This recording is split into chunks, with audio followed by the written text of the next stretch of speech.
Malam hari ini kami memuliakan nama Tuhan. Kami bersyukur atas kasih Tuhan, anugerah Tuhan dalam kehidupan kami. Engkau sungguh baik dan teramat baik bagi kami. Sehingga pada malam hari ini kami kembali lagi memuji Tuhan, menyembah Tuhan. Dan saat ini kami mau mendengarkan kebenaran firman-Mu. Terima kasih Tuhan, Engkau telah menyertai kami dari hari pertama, hari kedua, hari ketiga, bahkan malam hari ini hari keempat. Kami percaya kuasa-Mu terus yang berkuat atas kami ya Tuhan. Engkau yang bertah bagi setiap doa-doa kami, bagi setiap penyembahan dan pujian kami ya Tuhan. Berkati hamba-Mu yang penuh dengan kelemahan kekurangan ini Tuhan. Biarlah Engkau yang berbicara melalui hamba-Mu pada malam hari ini. Apapun yang hamba sampaikan pada malam hari ini, biarlah semuanya berasal daripada Tuhan. Dan Engkau yang dimuliakan, Engkau yang kami agungkan Tuhan. Tidak ada yang mustahil bagi Tuhan, tidak yang mustahil bagi Allah kami. Ketika kami terus percaya kepada Tuhan, maka kami percaya berkat-Mu akan kami terima, akan terjadi di dalam kehidupan kami. Terima kasih Tuhan. Inilah pemberitaan firman-Mu. Hanya di dalam nama Tuhan Yesus kami berdoa dan mengucap syukur. Haleluya. Amin. Amin. Shalom saudara-saudara yang dikasihi Tuhan. Shalom. Kita bersyukur pada malam hari ini. Allah kita Allah yang luar biasa, Allah yang dahsyat dalam kehidupan kita, sehingga kita bisa sampai pada hari yang keempat pada malam hari ini. KKR yang keempat ini sungguh luar biasa, di mana Pak Gembala memberikan kita satu tema yang luar biasa, yaitu bagi Tuhan tidak ada yang mustahil. Artinya apapun yang mungkin tidak, yang tidak bisa kita pikirkan, yang kita katakan tidak mungkin, tetapi bagi Allah pasti mungkin. Ya, di mana sudah 3 hari kita lalui. Di hari pertama Pak Gembala menyampaikan kepada kita bahwa kita jangan sampai mengukur Tuhan dengan pikiran kita. Ya, kita membatasi kuasa Tuhan. Di hari yang kedua, Ibu Pendeta Amel menyampaikan kepada kita bahwa kita harus percaya kepada Tuhan secara penuh. Artinya secara seluruh kehidupan kita harus percaya kepada Tuhan apapun yang terjadi dalam kehidupan kita. Dan hari yang ketiga, kemarin kembali Bapak Gembala menyampaikan kepada kita supaya kita bisa menerima ya janji Tuhan itu dalam kehidupan kita, supaya janji Tuhan itu terjadi dalam kehidupan kita, harus kita punya iman dan kita harus berdoa kepada Tuhan. Itulah yang harus kita lakukan. 3 hari ini sungguh memberkati kita. Dan pada malam hari ini, di malam yang keempat ini, kita akan belajar bagaimana Tuhan menyertai setiap kehidupan kita. Ya, dalam tema kita pada 10 malam hari ini yang Pak Gembala berikan kepada kita sungguh luar biasa. Ya, di mana bagi Tuhan tidak ada yang mustahil. Oleh karena itu, dalam perikop yang sama, mari kita akan belajar lagi tentang segala sesuatu bahwa bisa terjadi ketika Tuhan berkehendak dalam kehidupan kita. Oleh karena itu, saudara-saudara jemaat yang dikasih Tuhan, yang mungkin yang ada di rumah juga yang mengikuti ibadah ini, mari kita buka Alkitab kita. Ya, kita tetap buka dalam Lukas, ya, pasalnya yang pertama, di ayatnya yang ke-26 sampai ke-38.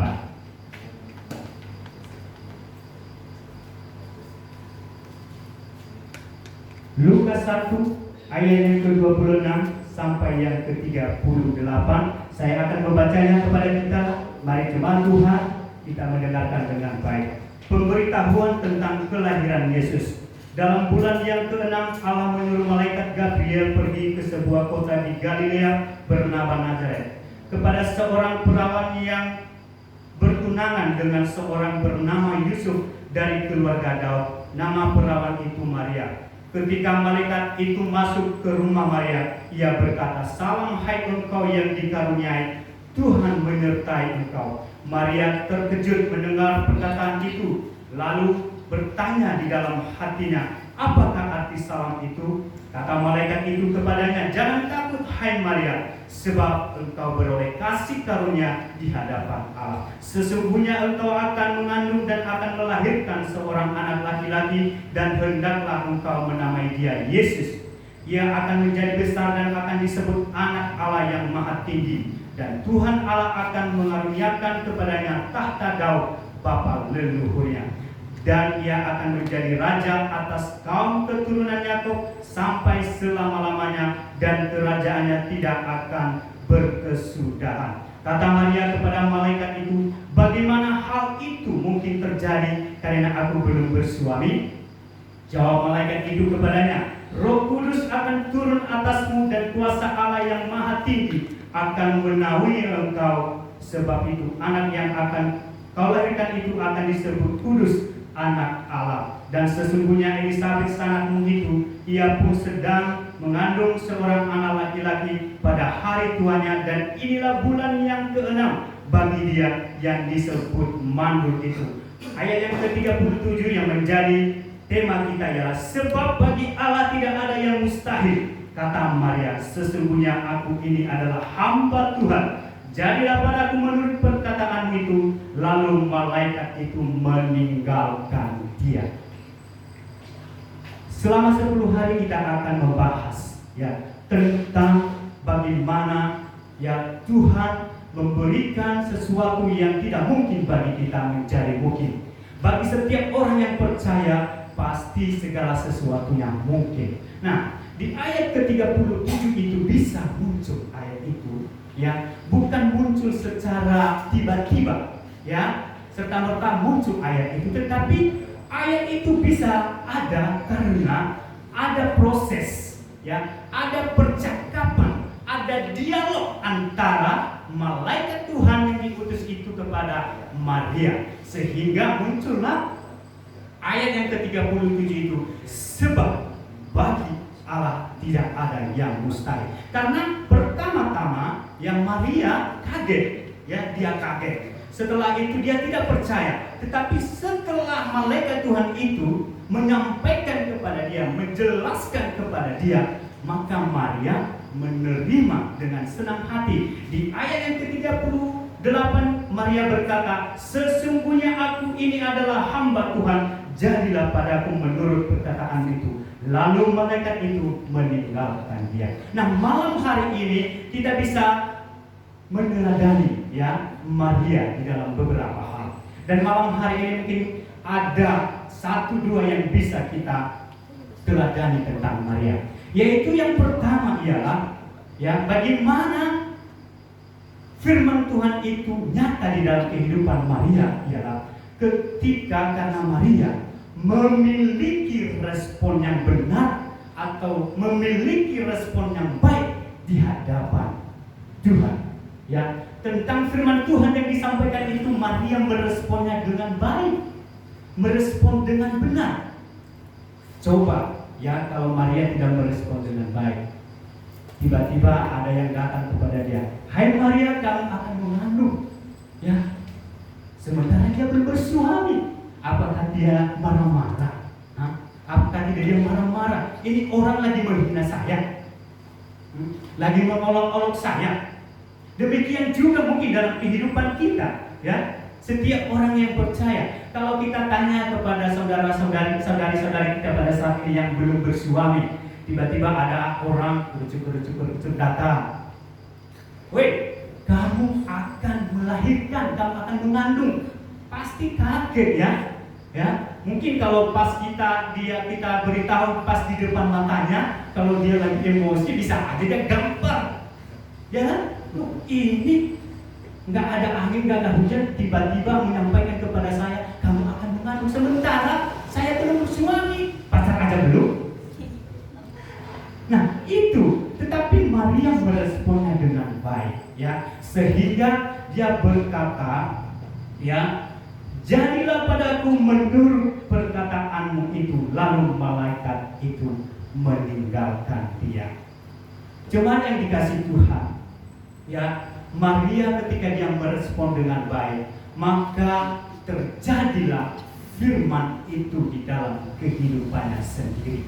Ya, bagaimana dengan kita? Ya, bagaimana dengan kita orang yang percaya kepada Tuhan, orang yang mengatakan kita beriman kepada Tuhan? Apakah kita sudah merespon setiap firman Tuhan dengan benar? Apakah kita sudah merespon firman Tuhan dengan baik?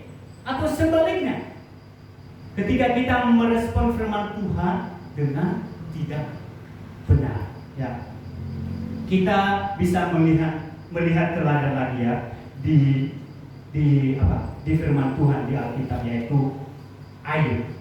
Siapa yang tidak mengenal Ayub? Siapa yang tidak pernah mendengar cerita tentang Ayub?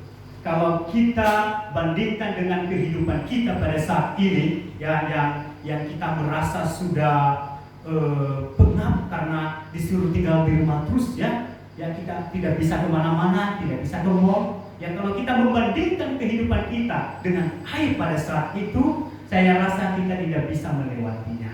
Ya, di mana pada saat itu Ayub benar-benar diuji oleh Tuhan. Imannya diuji oleh Tuhan. Istrinya meninggalkan dia, anak-anaknya meninggal semuanya, seluruh apa yang dia punya hilang semuanya, dan yang terlebih parah adalah dia terkena borok di seluruh badan. Tetapi apa yang luar biasa di dalam Ayub, ketika dia merespon apa yang dia alami itu, dia merespon dengan baik. Dia merespon dengan sangat baik. Sehingga ketika orang banyak meninggalkan dia tidak pernah meninggalkan Tuhan. Tetapi dia malah berkata, masa kita hanya mau menerima yang baik aja daripada Tuhan. Tetapi ketika kita merasakan yang tidak baik pada saat ini, kita tidak menerimanya. Itulah respon yang sungguh benar di hadapan Tuhan. Demikian kita pada saat ini anak-anak Tuhan. Ya, sudah berapa lama kita mengalami, ya, mungkin beberapa bulan ini, ya, setelah terjadi COVID-19 ini yang luar biasa, yang semua membatasi gerak-gerik kita, yang membatasi kita untuk pergi kemana-mana. Ya, bagaimana respon kita ketika kita disuruh tetap tinggal di rumah, ketika kita disuruh beribadah saja di rumah? Tentu respon kita banyak pada saat itu, berbeda-beda. Ada yang pro dan kontra pada saat itu. Tetapi kalau sebenarnya pada saat itu kita bisa berpikir lebih panjang, kenapa sih harus kita disuruh tinggal di rumah? Kalau tidak ada yang lebih penting untuk kita keluar, tidak ada yang urgent untuk kita pergi, kenapa? Kenapa kita harus disuruh beribadah di rumah saja? Tidak bisa di gereja, kenapa? Tidak bisa di gedung gereja, kenapa? Sebenarnya ada maksudnya, ada tujuannya. Mungkin pada saat ini baru kita bisa mengerti secara utuh, baru kita memahami secara utuh. Oh iya, pada saat itu karena COVID-19 ini memang sungguh luar biasa penyebarannya, sehingga kita disuruh untuk tinggal di rumah dan beribadah di rumah. Dan masalahnya bagaimana respon kita pada saat ini? Atau pada saat itu ketika kita disuruh untuk beribadah di rumah, bagaimana respon pribadi kita? Bagaimana respon keluarga kita? Apakah kita meresponnya dengan biasa saja? Ya udah, kita tinggal di rumah aja. Ya udah, kita beribadah di rumah aja. Ya. Tetapi banyak orang juga mengambil hal yang positif daripada ini. Ya. Ketika mungkin selama ini di dalam keluarganya tidak pernah mengadakan satu komunitas, satu persekutuan di hadapan Tuhan dengan seluruh keluarganya, maka pada saat itu mereka mengadakan satu persekutuan di hadapan Tuhan. Mungkin kalau selama ini mereka banyak di rumah, kalau mereka bangun, kalau mereka mau tidur, mereka berdoa masing-masing di kamar mereka masing-masing. Tetapi ketika terjadi wabah ini, semuanya bisa berkumpul bersama-sama dengan Tuhan. Ya, kami setelah keluarga kami, kebetulan kami juga di rumah banyak. Biasanya kami hanya mau berdoa di kamar kami masing-masing. Ya, tetapi ketika disuruh kita harus beribadah hanya di rumah, maka kami mengambil kesempatan itu, kesempatan yang baik ini. Mungkin inilah diberikan kepada setiap kita, kepada setiap keluarga yang percaya kepada Tuhan untuk lebih dekat kepada Dia. Kita berkumpul, kita menyembah Tuhan bersama, kita memuji Tuhan bersama, kita bersama-sama belajar tentang kebenaran firman Tuhan. Kita gantian, ya, kita bersama-sama untuk berdoa kepada Tuhan, untuk berdoa kepada Tuhan buat keluarga kita, buat bangsa kita pada saat ini. Itulah yang mestinya kita ambil, itulah mestinya respon yang harus kita lakukan, yaitu respon yang baik. Kita melakukan itu, tetapi banyak juga orang-orang yang percaya pada saat ini tidak mengambil respon seperti itu. Bahkan pada saat itu banyak guyonan-guyonannya. Wah, ketika beribadah di gereja semuanya online di dalam gereja. Ketika disuruh ibadah online di rumah, mereka katakan, waduh gak enak ibadah online, kita mesti hanya ke gereja, lebih baik lagi. Nah, guyonan itu terjadi. Bagaimana dengan kita? Bagaimana dengan diri kita sendiri? Di mana kita berada pada saat itu? Pada saat ini, biarlah kita pada saat ini, setiap jemaat Tuhan, kita mengambil hal yang positif itu. Mungkin pada saat itu kita tidak bisa, ya, kita tidak bisa menerimanya dengan baik. Demikian juga setiap umpamanya hamba Tuhan yang menyampaikan firman Tuhan kepada kita, kita kadang-kadang meresponnya dengan cepat, ya. Kadang-kadang firman hamba-hamba Tuhan lagi menyampaikan firman Tuhan, dan pada saat itu kebetulan firman Tuhan itu mungkin terkena di dalam hati kita, atau mungkin kuping kita bikin panas, ya. Kadang-kadang respon kita tidak benar. Kadang-kadang kita langsung ngomel-ngomel sendiri, ini hamba Tuhan lagi ini saya, atau kita langsung pulang. Padahal kita belum mendengarkan secara utuh sampai terakhir apa yang disampaikan oleh hamba Tuhan itu. Kita percaya setiap apa yang disampaikan para hamba-hamba Tuhan ini, itu semua berasal daripada Tuhan. Oleh karena itu, mari kita selalu merespon firman Tuhan dengan baik, jangan dengan sembarangan. Mari kita merespon sesuatu yang disampaikan kepada kita dengan benar. Kita teliti dulu, kita tanya dulu apakah ini benar atau tidak. Jangan langsung kita mengambil tindakan yang tidak benar, sehingga kita salah mengambil tindakan, salah berjalan di dalam mengambil tindakan dalam kehidupan kita. Oleh karena itu, marilah kita menjadi seperti Maria ini.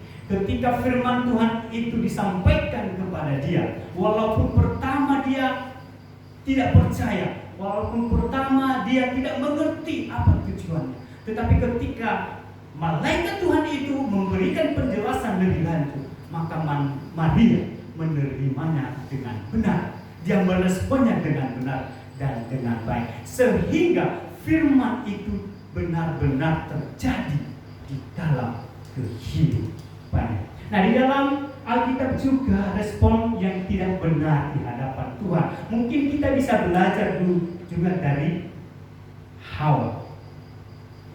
Ya, Hawa, ya, ketika Allah berfirman kepada mereka bahwa janganlah makan buah pengetahuan, tetapi mereka tidak meresponnya dengan baik. Hawa tidak merespon dengan baik, sehingga ketika ada ular, ketika iblis yang mengumpulin dia, kadang-kadang orang bilang, ya, tinggal metik aja udah langsung meledup. Ya, ketika ular itu bercakap-cakap kepada dia, kalau kamu makan ini sebenarnya kamu bisa melihat semuanya, sehingga dia tergoda karena dia tidak merespon firman Tuhan itu dengan baik. Dan apa yang terjadi setelah itu? Mereka menyembunyikan diri kepada Allah. Mereka bersembunyi kepada Allah karena mereka tahu apa yang mereka lakukan itu adalah salah. Sehingga janji Tuhan untuk menikmati berkat-berkat Tuhan itu di dalam kehidupan mereka, mereka tidak menerimanya. Itulah respon yang tidak baik. Demikian juga kita, mari kita merespon sesuatu dengan baik, sehingga apapun yang kita dengarkan, terlebih firman Tuhan Tuhan, mari kita merespon dengan baik. Ya, kita melakukan dengan baik. Nah, yang kedua adalah yang bisa kita pelajari pada malam hari ini adalah tentang Maria. Ya, tentang Maria ini. Tetapi saya mengambilnya dari Alkitab, ya, di Yohanes 2 ayatnya yang ke-5. Ya, saya akan membacakan kepada kita, ya, Yohanes 2 ayatnya yang ke-5. Tetapi Ibu Yesus berkata kepada pelayan-pelayan, apa yang dikatakan kepadamu, buatlah itu. Yang kedua adalah ketaatan atau ketekunan. Ya, Ibu Yesus taat. Ya, kalau kita baca, ya, dalam perikop ini sebenarnya adalah perkawinan di Kana, di mana pada saat itu ketika ada orang yang menikah dan anggur mereka akan mulai habis, ya, sehingga Tuhan, ya, menyuruh para pelayan-pelayan ini untuk mengisi, ya, tempayan supaya diisi oleh air. Tetapi apa yang terjadi, ya, pada saat itu mereka tidak bertanya kepada Tuhan, atau mereka tidak bertanya kepada Yesus. Yesus, yang diperlukan pada saat ini adalah anggur, bukan air. Tetapi apa yang mereka lakukan? Mereka lakukan yang disuruh oleh Yesus. Mereka taat, mereka lakukan, mereka percaya. Sehingga apa yang mereka inginkan pada saat itu, yaitu anggur, terjadi di dalam kehidupan mereka. Ada pada saat itu anggur, ya, air menjadi anggur. Inilah yang luar biasa di dalam kehidupan Maria, Ibu Yesus pada saat itu.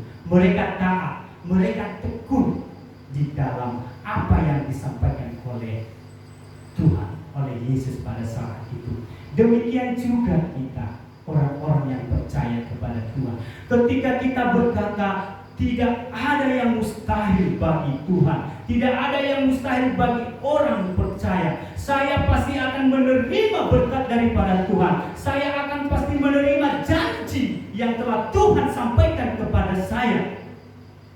Tetapi di sisi lain, kita tidak pernah taat dengan apa yang Tuhan sampaikan kepada kita. Tidak pernah taat dengan apa yang difirmankan Tuhan kepada kita.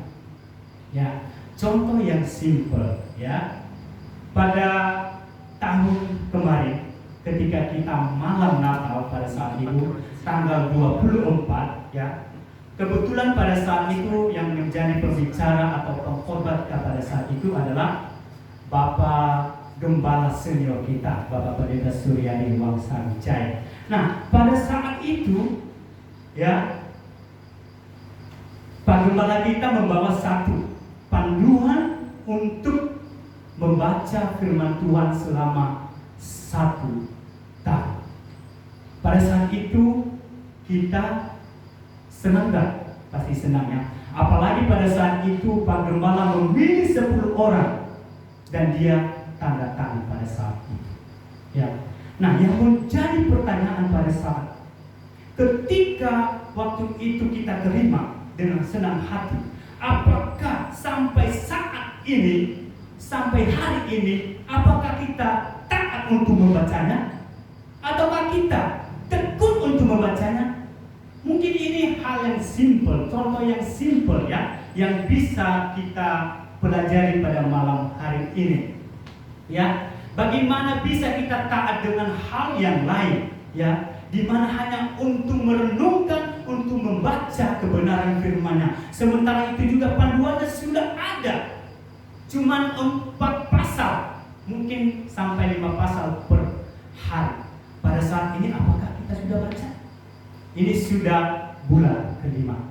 Atau pada saat kita menerima pada saat itu, roh kita menyala-nyala, ya, kita senang, apalagi kita yang 10 orang, ya, kita senang. Biasanya setiap orang yang kita ini ya, yang kita hormati, yang kita segani ketika kita punya buku di tanda tangan, kita sangat senang. Ya, mungkin pada saat itu kita sangat senang sekali. Lalu habis itu di awal-awal kita baca. Setelah itu kita tutup. Nah, nanti bulan Desember karena itu akhir, kita buka lagi, kita baca yang di akhirnya.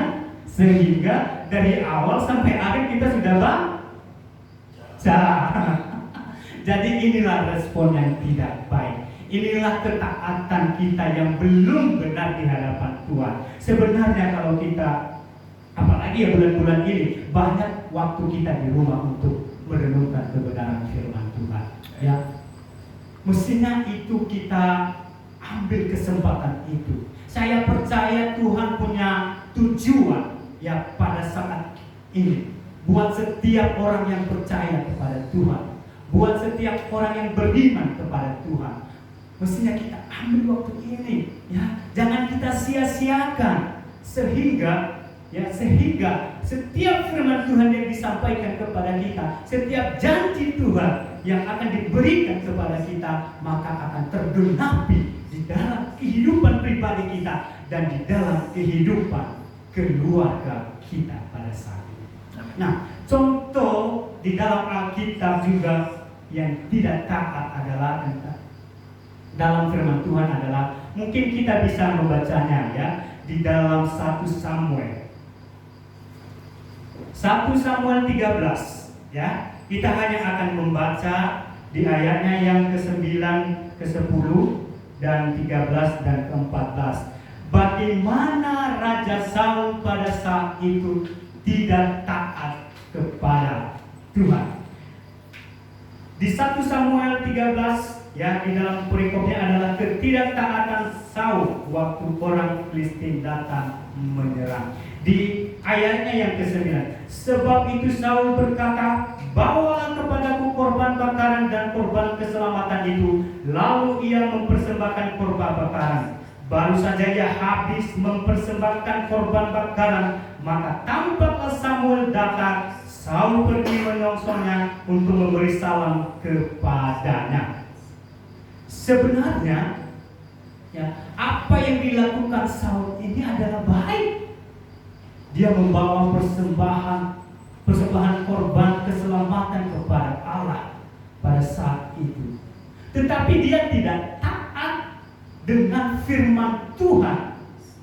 Dia tidak taat dengan apa yang disampaikan Tuhan kepada dia, bahwa dia tidak bisa mempersembahkan korban bakaran atau korban keselamatan selain Nabi Samuel.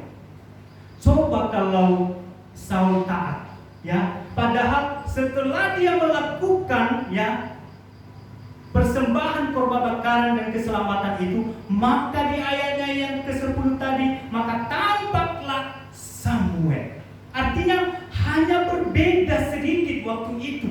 Coba kalau Saul taat dan dia sabar sedikit, pasti Nabi Samuel sudah datang dan Nabi Samuel akan melaksanakan persembahan itu di hadapan Tuhan. Sehingga ketidaktaatan Saul pada saat itu, dia menerima konsekuensi.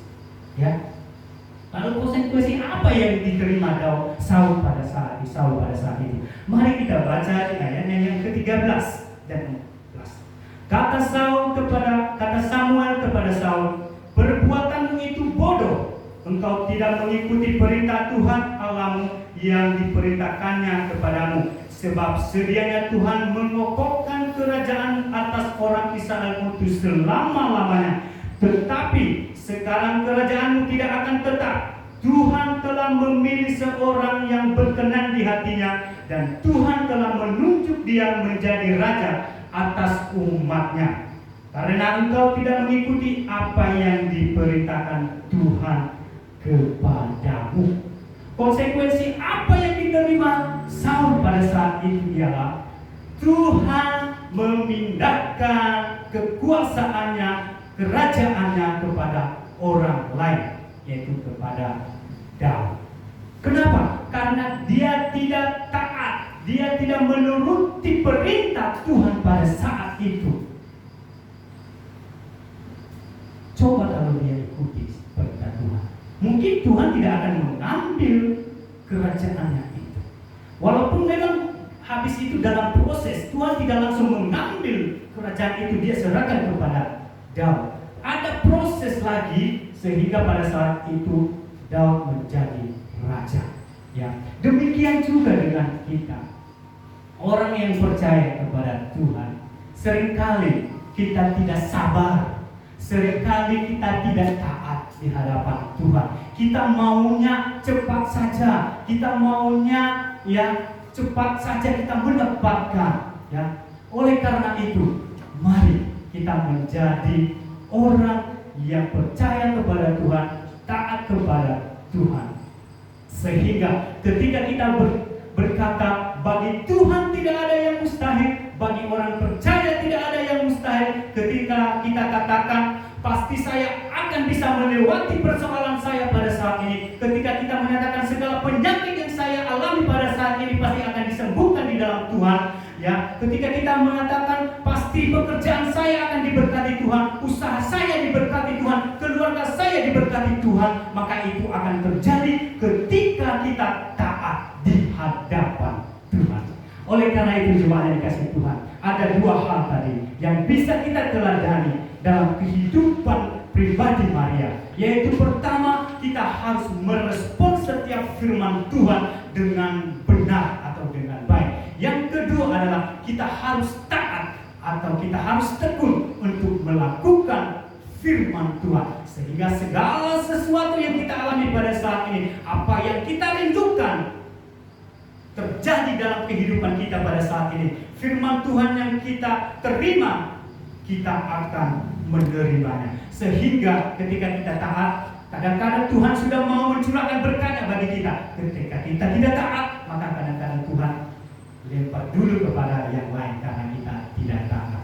Oleh karena itu, jemaat Tuhan, mari kita merespon setiap firman Tuhan dengan baik, dengan benar, dan kita menjadi taat dan tekun di dalam melakukan kebenaran firman Tuhan. Demikian firman Tuhan bagi kita pada malam hari ini.